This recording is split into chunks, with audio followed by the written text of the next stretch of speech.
Assalamualaikum, ich bin Usman. Dies ist Teil 4 von Teil 7.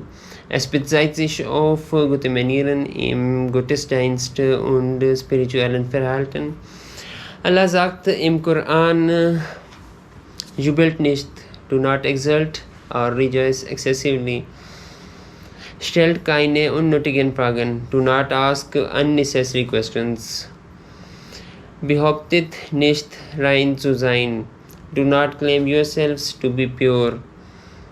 Beschuldigt andere nicht der Unmoral ohne Beweise. Do not excuse others of immorality without proof. Haltet keine geheimen Treffen ab, um zu sündigen, sondern tut dies aus Frömmigkeit.